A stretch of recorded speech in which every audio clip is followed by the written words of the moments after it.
Sunday school അധ്യാപനത്തിൻ്റെ വളരെ പ്രധാനപ്പെട്ട ഒരു വിഷയം. ഈ വർഷം 10 പഠിപ്പിക്കുന്നെങ്കിൽ വരുന്ന വർഷം 2 പഠിപ്പിക്കണം. ഈ വർഷം 2 പഠിപ്പിക്കുന്നെങ്കിൽ വരുന്ന വർഷം 7 പഠിപ്പിക്കണം. ഇടം കൊടുത്ത ഇടം നേടുക. ഒന്ന് പറഞ്ഞേ, ഒന്നുകൂടെ പറഞ്ഞേ. ഇത് എന്നതാ ആണ്ട് മിണ്ടാതിരിക്കുന്നു? ഒന്നുകൂടെ പറഞ്ഞേ. ഇടം കൊടുത്ത്, ഒന്നുകൂടെ പറ. ഇടം കൊടുത്ത് പഠിച്ചിട്ട് പഠിപ്പിക്കണം. പറഞ്ഞേ. പഠിപ്പിച്ച് പഠിക്കണം. പറ.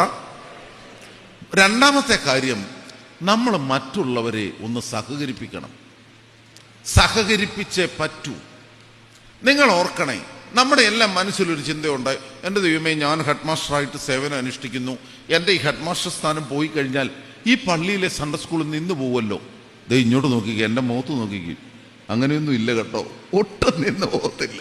സൺഡേ സ്കൂൾ ഇതിലും ഭംഗിയായി നടക്കും എന്നോർത്ത് നിങ്ങളുടെ സേവനങ്ങളെ അല്ലെങ്കിൽ നിങ്ങളുടെ ശുശ്രൂഷകളെ വിലമതിക്കാതെ അല്ല ഞാൻ പറയുന്നത്. നിങ്ങളെല്ലാവരെയും സഹകരിച്ച്, അതുപോലെ തന്നെ മറ്റുള്ളവരെ അവർക്കിടം കൊടുത്ത് ചേർത്ത് നിർത്തി. ഇപ്പം കല്യാണം കഴിച്ച് നമ്മുടെ സൺഡേ സ്കൂളിൽ ഒരു പെങ്കൊച്ചു വന്നു. അത് തുമ്പമൺ പള്ളിയിലെ നല്ലപോലെ ആക്റ്റീവായി സൺഡേ സ്കൂളിൽ പഠിപ്പിക്കുന്ന ഒരു ടീച്ചറാണ്. നിങ്ങൾക്കറിയാം. അന്നേരം നിങ്ങൾ 14 പേര് ഒരുമിച്ച് ചേർന്നും ഒരു കാരണവശാലും അവളെ ഇവിടെ വരുത്തരുത്.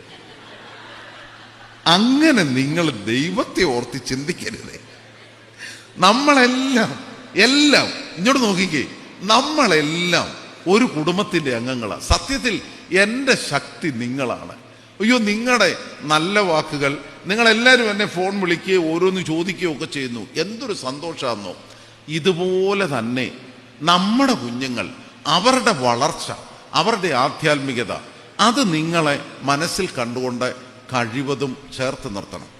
ദൈവത്തെ ഓർത്ത് ഈ പഠിപ്പിക്കുക എന്ന് പറഞ്ഞ പണി കളിയാക്കാനും മുഖം നോക്കി മാർക്കിടാനും, അതുപോലെ തന്നെ നമ്മുടെ സർവ്വ അസൂയയും അഹങ്കാരവും ഇറക്കാനുള്ള വിളനിലം അല്ല. അങ്ങനെ ചെയ്യരുതേ.